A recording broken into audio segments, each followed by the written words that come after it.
कपिल सिब्बल और अभिषेक मनु सिंघवी विपक्ष के दो ऐसे चहेते वकील हैं जो मोदी सरकार के खिलाफ बार बार सुप्रीम कोर्ट में नजर आते हैं। सिब्बल और सिंघवी हमेशा लोकतंत्र की दुहाई देते हैं और कहते हैं कि सत्ता पक्ष लोकतंत्र का गला घोट रहा है।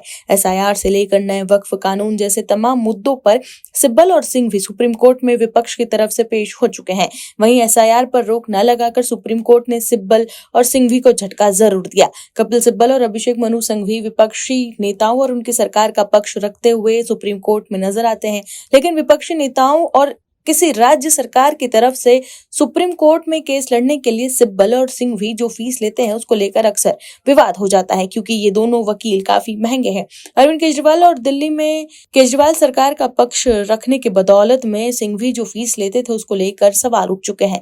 वहीं कोलकाता के चर्चित आरजी कर रेप मर्डर केस में राज्य सरकार द्वारा कपिल सिब्बल की पैरवी पर करीब 1 करोड़ खर्च किए जाने का दावा सामने आया है। 5 दिन की सुनवाई के लिए 1 करोड़ फीस को लेकर ममता बनर्जी सरकार अब सवालों के घेरे में है। बीजेपी आईटी सेल प्रमुख अमित मालविया ने ट्वीट करते हुए ये आरोप लगाया है कि ममता बनर्जी के नेतृत्व वाली पश्चिम बंगाल सरकार ने इस मामले में वरिष्ठ वकील कपिल सिब्बल को नियुक्त कर टैक्स पेयर के पैसे से भारी भरकम फीस चुकाई है। वहीं अब एक और मामले को लेकर कपिल सिब्बल बैकफुट पर नजर आ गए हैं। क्या है खबर, बताते हैं आपको इस रिपोर्ट में। दर्शकों, इलाहाबाद हाई कोर्ट के जस्टिस यशवंत वर्मा ने अपने पद से इस्तीफा दे दिया है। उन्होंने अपना इस्तीफा राष्ट्रपति को भेज दिया है। ये कदम उन्होंने तब उठाया जब वे एक बड़े कैश विवाद कांड में फंसे हुए हैं। फिलहाल उनके खिलाफ लगे गंभीर आरोपों की आंतरिक जांच चल रही है। जस्टिस यशवंत वर्मा उस समय चर्चा में आए जब दिल्ली स्थित उनके आवास पर भारी मात्रा में जला हुआ कैश बरामद हुआ था। इस घटना के बाद हड़कंप मच गया और उन पर भ्रष्टाचार के गंभीर सवाल खड़े हो गए। इस विवाद के चलते उनका दिल्ली हाईकोर्ट से वापस इलाहाबाद हाईकोर्ट तबादला कर दिया गया।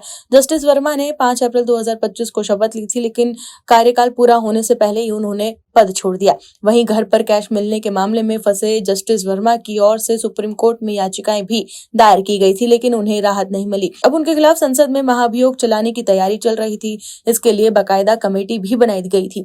प्रक्रिया शुरू होने से पहले ही जस्टिस वर्मा ने अपने पद से इस्तीफा दे दिया। उनके इस्तीफा देने से पहले ही कई न्यायिक प्रतिक्रिया हुई। जस्टिस वर्मा को कहीं से भी राहत नहीं मिली थी।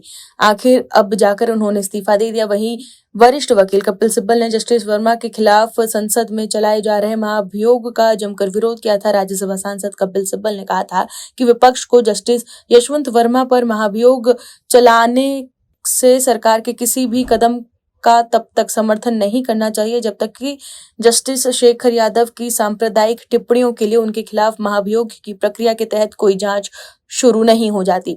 संसद में जस्टिस वर्मा का बचाव करने और उनकी तारीफ करने के अलावा कपिल सिब्बल ने सुप्रीम कोर्ट में भी उनका पक्ष रखा था। सीनियर एडवोकेट कपिल सिब्बल ने सुप्रीम कोर्ट में ये दलील दी थी कि किसी मौजूदा हाईकोर्ट जज के आउट हाउस में कैश मिलना इस बात का सबूत नहीं है कि उन्होंने कोई दुराचार या साबित अक्षमता दिखाई है। यही वो आधार है जिनके तहत भारतीय संविधान के अनुच्छेद 124 के तहत किसी जज को उनके पद से हटाया जा सके।